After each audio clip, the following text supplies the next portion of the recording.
اور عبداللہ ابن جہش جو کہ جنگ احد میں شہید ہوئے تھے، کفار و مشرکین نے ان کی لاش کے 80 ٹکڑے کیے تھے اور 80 ٹکڑے کر کے دھاگے میں پرو کر کے ان ظالموں نے اپنے گلے کا ہار بنایا تھا۔ قرآن عبداللہ جہش کے بارے میں کیا خیال ہے، امیر حمزہ کے بارے میں کیا خیال ہے، جن کی سانسوں کا سلسلہ منقطع ہو چکا ہے، ان کے بارے میں قرآن نے فیصلہ دے یہ زندہ ہے، اس لیے کہ یہ اللہ کی راہ میں قتل کیے گئے ہیں۔ لیکن چلتے پھرتے ابو جہل اینڈ کمپنی کے لوگوں کو قرآن نے مردہ کیوں کہا؟ تو جواب سماعت کر لیجئے، کوشچن کا آنسر بھی غور سے سن لیجئے۔ اس لیے کہ امیر حمزہ اور پیغمبر اعظم صلی اللہ علیہ وسلم سے محبت فرمانے والے یہ جتنے بھی اسلام کے تحفظ کے لیے شہید ہوئے ہیں، یہ سب نبی کے وفادار ہیں، سب نبی سے سچی محبت رکھنے والے ہیں۔ لیکن ابو جہل کو نبی کی عداوت نے، نبی کی دشمنی نے، نبی کی غداری نے، پیغمبر کی غداری نے، چلنے پھرنے کے ساتھ، اٹھنے بیٹھنے کے ساتھ، کھانے پینے سونے کے جاگنے کے ساتھ نبی کی غداری نے ابو جہل کو جینے نہیں دیا۔ پیغمبر کی غداری نے چلنے کے باوجود، سانسوں کا سلسلہ جاری و ساری ہے، ان تمام چیزوں کے باوجود بھی پیغمبر کی غداری نے ابو جہل کو جینے نہیں دیا، ابو لہب کو جینے نہیں دیا، پیغمبر کی غداری نے ابو جہل کو جینے نہیں دیا، اور امیر حمزہ کربلا کے شہیدوں کو پیغمبر کی وفاداری نے مرنے نہیں دیا۔ نعرہ تکبیر، نعرہ رسالت، حسرت اعلی حضرت، شہدائے کربلا، نعرہ تکبیر، سبحان اللہ۔ کیا مطلب؟ پیغمبر کی غداری نے ابو جہل کو جینے نہ دیا، پیغمبر کی وفاداری نے امیر حمزہ کو مرنے نہ دیا۔ مطلب یہ ہے کہ پیغمبر سے غداری کا نام موت ہے اور پیغمبر سے وفاداری کا نام زندگی ہے۔ جس دن ابو جہل بنو گے اسی دن مردہ قرار دے دیے جاؤ گے۔ اس لیے موت اور زندگی کا تعلق ملک الموت کے آنے جانے سے بالکل نہیں، موت اور زندگی کا تعلق موت کے فرشتے کے آنے جانے سے نہیں۔ ایسا بالکل نہیں کہ موت کا فرشتہ نہ آئے زندہ آئے مردہ، یہ بالکل نہیں۔ اگر ایسا ہے تو پھر ابو جہل کو کیوں کہا مردہ قرار دیا؟ وہ تو چل رہا تھا، کھا رہا تھا۔ تو موت کا تعلق ملک الموت کے آنے جانے سے نہیں، جس دن رسول کے غدار بنو گے اسی دن مردہ قرار دے دیے جاؤ گے، جس دن ابو جہل بنو گے اسی دن مردہ قرار دے دیے جاؤ گے۔ یہی وجہ ہے بغداد شریف زندہ، وہاں پیغمبر کی وفاداری موجود ہے، اجمیر شریف زندہ، وہاں پیغمبر کی وفاداری موجود ہے، کلیر شریف زندہ، وہاں پیغمبر کی وفاداری موجود ہے، مکن پور شریف زندہ، وہاں پیغمبر کی وفاداری موجود ہے، مہرارا شریف زندہ، وہاں پیغمبر کی وفاداری موجود ہے، بلگرام شریف زندہ، وہاں پیغمبر کی وفاداری موجود ہے، کچھوچا مقدسہ زندہ، وہاں پیغمبر کی وفاداری موجود ہے، بریلی شریف زندہ، وہاں پیغمبر کی وفاداری موجود ہے، پیلی بھیت شریف زندہ، وہاں پیغمبر کی وفاداری موجود ہے، تھانہ بھون دیکھ مردوں کا مرکز، نجد مردوں کا مرکز، سہارنپور مردوں کا مرکز، جون سہارنپور مردوں کا مرکز، گنگو مردوں کا مرکز، امبیٹھا مردوں کا مرکز۔ پیغمبر سے وفاداری کا نام زندگی ہے، پیغمبر سے غداری کا نام موت ہے۔ اس لیے قرآن مجید میں رب نے فرما انک لا تسمع الموتى، اے محبوب یہ تمہاری نہیں سنتے، اس لیے کہ یہ مردہ ہیں۔ اب مردے کی بہت ساری خصلتیں ہیں، وقت میں بالکل گنجائش نہیں ہے، ورنہ میں آپ کو بتاتا کہ حقیقت میں مردہ کس کو کہتے ہیں، زندہ کس کو کہتے ہیں، موت اور زندگی کا فلسفہ آپ کو بتاتا، لیکن چلتے چلتے تھوڑا سا اور برداشت کرنے کی کوشش کیجئے۔ ہمیں اور آپ کو موت کے تصور میں زندگی گزارنا چاہیے، خوف خدا بندی میں زندگی گزارنا چاہیے۔ اگر ہم چاہتے کہ ہماری دنیا بھی بہتر ہو، آخرت بھی بہتر ہو، تو ہمیں موت کے تصور میں زندگی گزارنا چاہیے، خدا کے خوف میں زندگی گزارنا چاہیے۔ ایک روایت میں آیا ایک نوجوان تھا، اس کی جوان بہن کا انتقال ہو گیا، اور وہ جوان بہن جو تھی نہ تو چگل خوری کرتی تھی، نہ غیبت کرتی تھی، نہ اس کے اندر اس کے چال و چلن خراب تھے، نہ وہ بدکار تھی، نہ وہ فاحشہ تھی، بلکہ نیک عورت تھی، جوان بہن تھی، ایک جوان بھائی کی 5 ٹائم کی نمازیں بھی پڑھتی تھی، لیکن جب اس کا انتقال ہوا اور اس کے انتقال کے ہونے کے بعد جب اس کا بھائی اپنی بہن کو سپرد خاک کرنے کے لیے قبر میں پہنچنے کے بعد اس کو تجہیز و تکفین کر دیا گیا، سپرد خاک کر دیا گیا، سپرد خاک کر کے جوان بھائی اپنے گھر پر جب تشریف لایا، اس کو اپنے آگے کی منزلیں طے کرنا تھی، اپنے کاروبار کی غرض سے اپنی ماں سے اجازت لینے کے لیے جب پہنچنے کے بعد کہتا امی جان میرے پاس اشرفیوں کی ایک تھیلی تھی، اس وقت اشرفیاں درہم و دینار چلا کرتے تھے، اس نے کہا امی جان شاید ہو سکتا ہے آپ نے کہیں رکھ دی ہو تو مجھے دے دو کیونکہ راستے کا خرچہ بھی مجھے اٹھانا ہے۔ حضرات گرامی، ماں نے تلاش کیا اشرفیوں کی تھیلی نہ ملی، بیٹے نے تلاش کیا اشرفیوں کی تھیلی نہ ملی، اچانک اس کو یاد آیا کہ میں نے جب اپنی بہن کو قبر میں رکھا تھا، اس کو جب سپرد خاک کیا تھا، ہو سکتا ہے میری جیب سے اشرفیوں کی تھیلی اس کی قبر میں گر گئی ہو۔ ماں سے اجازت لی، قبرستان پہنچا، قبرستان پہنچنے کے بعد جیسے اس نے مٹی کو ہٹانے کی کوشش کی تو کیا دیکھا کہ آگ جلتی ہی دکھ رہی ہے، حیرت کی انتہا نہ رہی۔ ایک جوان بھائی اپنی جوان بہن کو دنیا ہی میں عذاب میں مبتلا ہوتا ہوا دیکھے تو چین سکون ختم ہو جاتا ہے، فوراً قدموں کو واپس کیا، اس نے دیکھا کہ اس کی بہن پر آگ مسلط کر دی گئی ہے، فوراً اپنی ماں کے پاس پہنچا، امی جان بتاؤ کیا میری بہن بدکار تھی، کیا میری بہن بدچلن تھی، کیا میری بہن نماز نہیں پڑھتی تھی، کیا میری بہن غیبت اور چغلخوری کا بازار گرم کرتی تھی؟ وہ کہتا نہیں بیٹا، تیری بہن کے اندر کوئی ایسی خرابی نہیں تھی، 5 وقت کی نمازیں پڑھا کرتی تھی۔ پھر وہ کہتا امی جان 5 وقت کی نماز پڑھنے والی کو اللہ نے ایسا عذاب کیوں دے دیا ہے، کیوں آگ کے حوالے اس کو کر دیا گیا ہے؟ وہ کہتی بیٹا نماز تو پڑھتی تھی لیکن نمازوں کے وقت کے گزر جانے کے بعد پڑھا کرتی تھی، یعنی نماز پڑھنا اور ہے لیکن نماز کو ان کے مقررہ وقتوں پر نماز کی اہمیت کو سمجھتے ہوئے نماز پڑھنا یہ اور ہے۔ صرف اس وجہ سے وہ نماز پڑھتی، اس وجہ سے اس پر اللہ کا عذاب نازل ہوا ہے۔ نماز تو پڑھتی تھی لیکن وقت کے گزر جانے کے بعد یہ انتظار کرتی تھی کبھی طلوع ہونے میں تھوڑا وقت ہے، لاؤ تھوڑا آج ہم آرام کر لیں۔ یہی حال آج ہمارا بھی ہوتا جا رہا، نماز پڑھو تو وقت مقررہ پر پڑھو، وقت مقررہ پر پڑھو گے تو نماز پڑھنے کی جو فضیلت ہے اس کے آپ حامل بھی بنو گے اور دنیا اور آخرت میں اس کا فائدہ بھی ملے گا۔ سرکار خواجہ حسن بصری رضی اللہ تبارک و تعالی عنہ کا دور ہے۔ حضرات گرامی آخری بات کہہ رہا ہوں پھر آپ کے درمیان سے رخصت ہو جاؤں گا۔ حضرت خواجہ حسن بصری رضی اللہ تبارک و تعالی عنہ کے زمانے میں ایک ماں نے اپنی بیٹی کو خواب میں دیکھا تو کیا دیکھا کہ جہنم کے سخت سے سخت عذاب میں اس کو مبتلا کر دیا گیا ہے۔ ایک ماں اپنی بیٹی کو خواب میں دیکھے تو خدا کی قسم اس کی نیند اڑ جانا چاہیے۔ اللہ اللہ کر کے اس ماں نے کروٹیں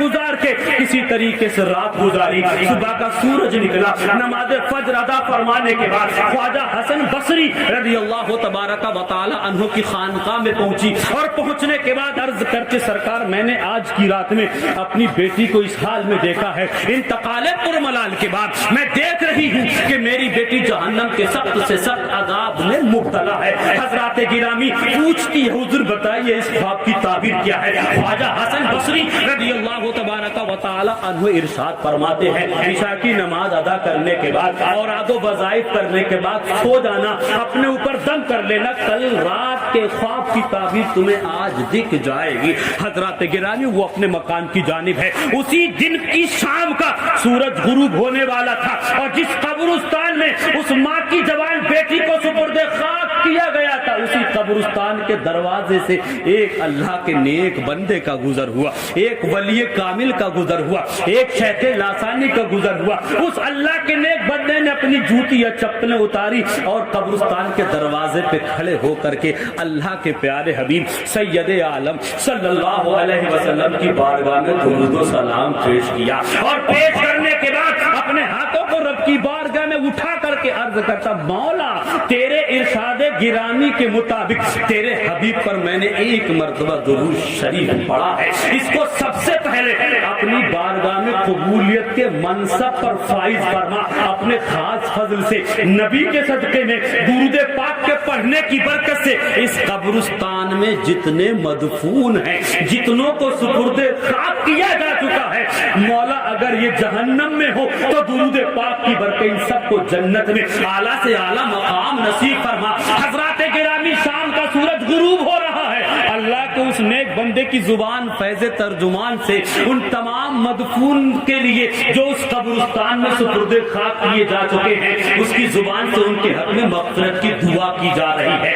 وہ اپنی منزل پر پہنچے، ماں اپنے بستر پر، لیکن آج کی شب میں خود حضرت خواجہ حسن بصری رضی اللہ تبارک و تعالی عنہ خواب میں دیکھتے ہیں اس کی جوان بیٹی کو، تو کیا دیکھتے ہیں کہ وہ جہنم میں نہیں ہے، جہنم کا عذاب اس کے اوپر مسلط نہیں کیا گیا ہے، دیکھتے ہیں تو اس حال میں دیکھتے ہیں کہ جنتی لباس ہے، جنتی بستر ہے، جنت کا باغ عطا کر دیا گیا ہے، جنت کے محلات میں وہ خوشی کے عالم میں ٹہلتی ہوئی نظر آ رہی ہے۔ جیسے ہی اپنے ماتھے کی نگاہوں سے حضرت خواجہ حسن بصری نے اس جوان بیٹی کو دیکھا، حیرت کی انتہا نہ رہی، پوچھنے پر مجبور ہو گئے، اے بیٹی یہ کیا معاملہ ہے؟ کل تجھے تیری ماں نے دیکھا تو جہنم میں تھی، جہنم کا سخت سے سخت عذاب تجھ پر مسلط کر دیا گیا تھا، اور آج میں دیکھ رہا ہوں جنتی بستر ہے، جنتی لباس ہے، جنت کے باغ میں تو ٹہلتی ہی دکھ رہی ہے۔ ان 24 گھنٹوں کے اندر تیرا کون سا نیک عمل تجھے جہنم سے نکال کے جنت میں اعلیٰ سے اعلیٰ مقام عطا کر رہا ہے؟ وہ عرض کرتی حضور والا، حضور وہ عرض کرتی سرکار اس میں میرا اپنا کوئی کمال نہیں، میری کوئی نیکی نہیں، میرا کوئی حسن عمل نہیں، بلکہ آج کی شام کے سورج کے غروب ہوتے وقت میں اللہ کے ایک نیک بندے نے قبرستان کے دروازے پر ایک مرتبہ درود شریف پیش کیا تھا۔ اللہ تعالیٰ نے اپنے فضل سے سرکار کے صدقے میں ایک مرتبہ درود پاک کو پڑھنے کی برکت سے مجھ جیسے 500 سے زیادہ جہنمیوں کو اللہ نے آج کی رات میں جہنم سے نکال کے جنت میں اعلیٰ سے اعلیٰ مقام عطا کر دیا گیا ہے۔ کیا مطلب؟ جب ایک مرتبہ درود شریف کے پڑھنے کی برکت کا حال یہ ہے کہ 500 سے زائد لوگوں کو میرا رب اپنے فضل سے سرکار کے صدقے میں درود پاک کے پڑھنے کی برکت سے جہنم سے نکال کے جنت میں اعلیٰ سے اعلیٰ مقام عطا کر سکتا ہے، تو میرا یقین کامل ہے جناب بابو بھائی کے والد ماجد، ان کی والدہ ماجدہ جو آج اس دنیا میں نہیں ہے، نہ جانے ان کے مغفرت کے لیے ہم نے نہ جانے کتنی مرتبہ درود شریف پڑھا ہوگا، نہ جانے کتنی مرتبہ بسم اللہ شریف پڑھا ہوگا، نہ جانے کتنی مرتبہ ہم نے اور آپ نے اپنی ٹوٹی پھوٹی زبانوں سے الحمدللہ سبحان اللہ کہا ہوگا۔ ہمارا یقین کامل ہے کہ جب ایک مرتبہ درود شریف کے پڑھنے کی برکت سے 500 سے زائد لوگوں کو اللہ ان کے درجات کو بلند و بالا فرما سکتا ہے، انشاءاللہ بابو بھائی کے والدین کے بھی درجات کو بلند و بالا فرما سکتا ہے، ان کے گناہوں کی بھی بخشش اور مغفرت ہو سکتی ہے۔ اس لیے کوشش یہ کیا کرو، تھوڑی سی زندگی ہے، اللہ اور اس کے رسول کے ذکر میں اپنی زبان کو سرشار رکھا کرو، چھوٹے بڑے گناہوں سے بچنے کی کوشش کیا کرو، والدین ہیں تو ان کی خدمتیں کیا کرو، بچے ہیں تو ان کے سروں پہ دستے شفقت پھیرا کرو، بڑوں کی تعظیم و تقریب کیا کرو، خدا کی قسم اس طریقے سے زندگی گزارا کرو، اپنے قولی اعتبار سے، فعلی اعتبار سے، عملی طور پر اپنی زندگی کے شب و روز اس طریقے سے گزارو کہ تمہاری زندگی میں رب کریم اپنے فضل سے مصطفیٰ کی محبت پیدا فرما دے، اخلاق مصطفیٰ، کردار مصطفیٰ کو اپناؤ، اور مصطفیٰ کے کردار کے مطابق اگر تم زندگی گزارو، ہماری مائیں بہنیں حضرت فاطمہ کی کنیز بن کر کے زندگی گزارے، تو ہمیں سیدھا ٹھوک کے چیخ کے یہ اعلان کرنے کی ضرورت نہیں پڑے گی غوث اعظم کا دامن نہیں چھوڑیں گے، خواجہ کا دامن نہیں چھوڑیں گے، اعلیٰ حضرت کا دامن نہیں چھوڑیں گے، شاجی میاں کا دامن نہیں چھوڑیں گے، مدار پاک کا دامن نہیں چھوڑیں گے، یہ کہنے کی ضرورت نہیں پڑے گی۔ اگر مائیں بہنیں فاطمہ کی کنیز بن کے زندگی گزارے، نوجوان بزرگ ساتھی اگر مصطفیٰ کے اخلاق کے مطابق زندگی گزارے، تو دنیا تمہیں دیکھ کے کہے گی کہ جب مصطفیٰ کے امتی کے کردار کا یہ حال ہے تو مدینہ مدینے کے تاجدار کے کردار کا حال کیا ہوگا؟ ہماری مائیں بہنیں جب اس طریقے سے زندگی گزاریں گی تو ہماری ماں بہنوں کو ساماجک طور پر معاشرے کے اندر اٹھتا بیٹھتا سوتا جاگتا کھاتا پیتا دیکھیں گے تو دوسرے مذہب کے لوگ کہیں گے ارے جب نبی کی امت کی بیٹیوں کے نبی کی امت کی بیٹیوں شہزادیوں کا جب یہ حال ہے تو خود نبی کی بیٹی فاطمہ کے اخلاق کا کیا حال ہوگا؟ ضرورت اس بات کی ہے اپنے ہاتھوں میں مضبوطی کے ساتھ اسلام کے دامن کو پکڑو، اخلاق مصطفیٰ کو اپناؤ، ماں بہنیں تو گزارش کہ وہ فاطمہ کی کنیز بن کے زندگی گزار کے دیکھے تو صحیح۔ بڑی زندگی گزار لی دنیا داری کے چکر میں، بہت نہ جانے کتنی چوٹیں کھا لی، کتنی ٹھوکریں کھا لی، تیرے میرے جھنڈوں کے تلے زندگی گزار کے ایک بار اپنے ہاتھوں میں مضبوطی کے ساتھ اسلام کا جھنڈا پکڑو، وہ کام کرو جو اسلام کو پسند ہے، وہ کام کرو جس کی اجازت اسلام نے دی ہے۔ اگر تم اس طریقے سے زندگی گزارو گے تو انشاءاللہ تمہاری دنیا بھی بہتر ہو جائے گی اور آخرت بھی بہتر ہو جائے گی۔ بہت باتیں بہت ساری ہیں لیکن وقت بالکل اجازت نہیں دیتا۔ میں اپنے رب کی بارگاہ میں دعا کرتا ہوں مولا میرے بولنے میں قصدن سہون کوئی بھی چھوٹی بڑی غلطی ہو گئی ہو مولا سب سے پہلے اس کو اپنے خاص فضل و کرم سے معاف فرما کر قبولیت کے منصب پر فائز فرمائے، اور اس گفتگو پر اللہ ہمیں اور آپ کو سب کو عمل کرنے کی ہمت اور توفیق نصیب فرمائے۔ استغفر اللہ رب من کل ذنب واتوب الیہ۔ صدق و دل سے کلمہ طیبہ پڑھ لی اشہد ان لا الہ الا اللہ محمد الرسول اللہ صلی اللہ علیہ وسلم۔ پھول کی سیر چمن پھول چنے شاد رہے، باغ میں جاتا ہوں گلشن تیرا آباد رہے، رہا گلشن تو پھول کھلتے رہیں گے، رہی زندگی تو انشاءاللہ ہم اور آپ ملتے رہیں گے۔ اسلام زندہ باد، مسلمان پائندہ باد، مسلک اعلی حضرت زندہ باد۔